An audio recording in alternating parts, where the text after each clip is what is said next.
जय हिंद दोस्तों, सभी भाई को राम राम। यहाँ पर ऑफिस आप देख सकते हो, डिस्ट्रिक्ट एंड सेशंस कोर्ट जज की तरफ से भर्ती निकाली गई है, जिसमें आपको एम्प्लॉयमेंट एडवर्टाइजमेंट के रूप में आप देख सकते हो कि अलग अलग पोस्ट रखा गया है। यहाँ पर क्वालिफिकेशन बहुत ही कम रखा गया है। क्वालिफिकेशन में यहाँ पर 8वीं तक के जो यहाँ पर मेरे भाई हैं वो फॉर्म डाल सकते हैं, तो काफ़ी ज़्यादा अच्छी अपॉर्चुनिटी निकली है। सबसे पहले नंबर पोस्ट के प्रोसेस सर्वर, इसके बाद प्यून है, इसके बाद नीचे मैं आपको बता दूंगा। तो पोस्ट यहाँ पर 15 पोस्ट रखी गई, 36 पोस्ट रखी गई। इसके बाद अलग अलग यहाँ पर वेतन दिया जाएगा आपको 16,900 लेके 53,500 के बीच में। अब यहाँ पर 16,900 जो भी पेमेंट है, मान लीजिए 17,000 का हाफ आप लगोगे, लगभग जो डीए होता है लगभग हाफ है इस समय।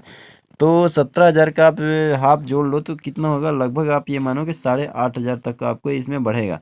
तो कितना हो गया वो, लगभग आपका 25,000 के आसपास जाएगा। तो 25,000 आपको मिनिमम वेतन प्लस और जो भत्ते होते हैं, तो लगभग वही 25 से 30,000 के बीच में आपको फर्स्ट सैलरी वो आने वाली है। और प्योरली टेम्परेरी दिया गया है, लेकिन यहाँ पर बता दूं कि रेगुलर बेसिस है। टेम्परेरी रहेगा लेकिन आपको रेगुलर ही हो गए आप 100%, ये मान के चलो। तो यहाँ पर देख सकते हो पूरी डिटेल, यहाँ पर देख सकते हो। बाकी यहाँ पर मैं बता देता हूँ कि अलग अलग पोस्ट रखी गई। इसके बाद स्वीपर की पोस्ट है, देख सकते हो स्वीपर की पोस्ट रखी गई यहाँ पर।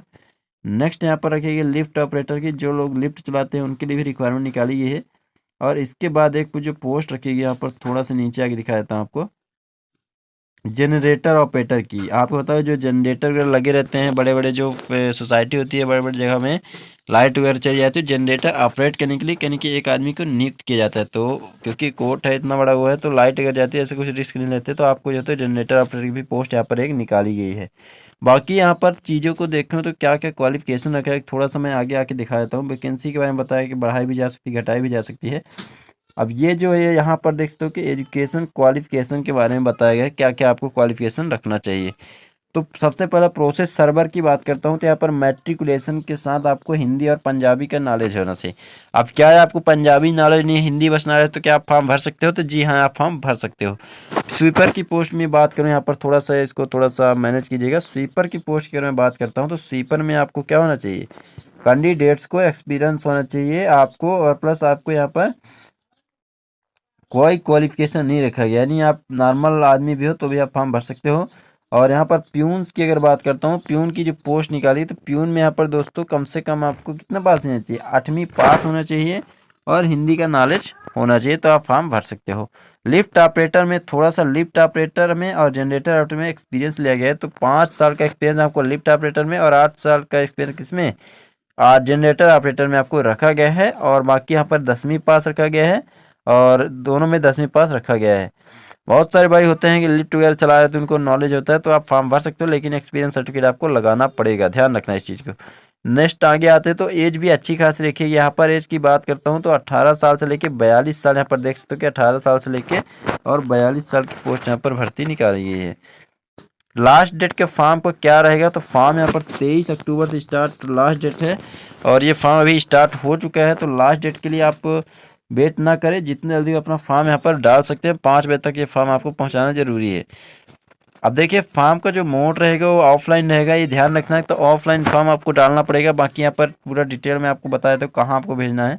बाकी यहाँ पर इंटर, यहाँ पर कोई भी एग्जाम भी नहीं है दोस्तों, ये भी ध्यान रखना, कोई भी पेपर आपका नहीं होगा। अगर आप अच्छे से डॉक्यूमेंट आपका पहुँच जाता है बाई पोस्ट वहाँ पर कोर्ट में, तो डायरेक्ट आपको इंटरव्यू के लिए बुला लिया जाएगा, और आपको यहाँ डायरेक्ट इंटरव्यू के माध्यम से जॉब जो है तो दे दी जाएगी। अब यहाँ पर देखिए एक चीज़ और ध्यान रखना कि सेपरेट पोस्ट आपको रखना पड़ेगा। अगर आप अलग अलग पोस्ट के लिए अप्लाई कर रहे हो, तो ये मत सोचना कि मतलब एक ही में वो कर देंगे। आपको यहाँ पर अलग अलग पोस्ट, जैसे प्यून के लिए अप्लाई करें तो प्यून के लिए अलग एक लिफाफा वगैरह सब भेजना पड़ेगा, प्रोसेस सर्वर के लिए अलग है। तो जो भी पोस्ट के लिए अप्लाई कर रहे हो सब कुछ अलग अलग करना पड़ेगा। अगर एक ही पोस्ट के लिए अप्लाई करें तो एक ही आपको जान भेजना पड़ेगा। नेक्स्ट यहाँ पर देखेंगे तो देख सकते हो कि नेम ऑफ पोस्ट अप्लाई, ये सब आपको पता ही होगा। और यहाँ पर कास्ट वगैरह जो भी आप है, ईडब्ल्यूएस है जो भी लगा है, तो वो सब भेजना है आपको। अब यहाँ पर थोड़ा सा नीचे आएंगे तो देखेंगे कि पूरा एड्रेस दिया गया है, क्या कैसा है। तो यहाँ पर आप देखिए जहाँ पर भेजना है, तो ये पूरा फॉर्मेट आपको प्रिंट कर लेना है। यहाँ पर देख सकते हो अप्लीकेशन फॉर द पोस्ट, आप यहाँ पर पोस्ट का नाम आप डाल दोगे यहाँ पर। इसके बाद नेक्स्ट में आप देखोगे तो यहाँ पर आपको फोटोग्राफ एक लगा दोगे अपना। इसके बाद नेक्स्ट यहाँ पर ये to the district and session जज फरीदाबाद, रिज्यूम की बात करें तो यहाँ पर name, father's name, date of birth आपका है, पूरा कैटेगरी है, एज आपका 1/1/2023 के अनुसार से कितना है ये डाल देना है।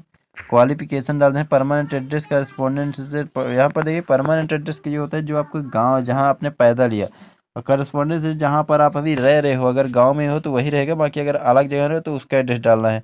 अब यहाँ पर नेशनलिटी की बात करते हो तो जो भी इंडियन है वो इंडियन डालेंगे, इंडियन ही फॉर्म डाल सकते हैं। ईमेल आईडी और मोबाइल नंबर, एक्सपीरियंस अगर है तो उसका डिटेल डालना पड़ेगा, और यहाँ पर सिग्नेचर कर देना है आपको, और प्लेस और डेट डाल देना है। प्लेस आपका कौन सा प्लेस डालोगे आप, जो अभी आपके एरिया का प्लेस या जिला का नाम डाल सकते हो, कोई दिक्कत यहाँ पर नहीं होगी।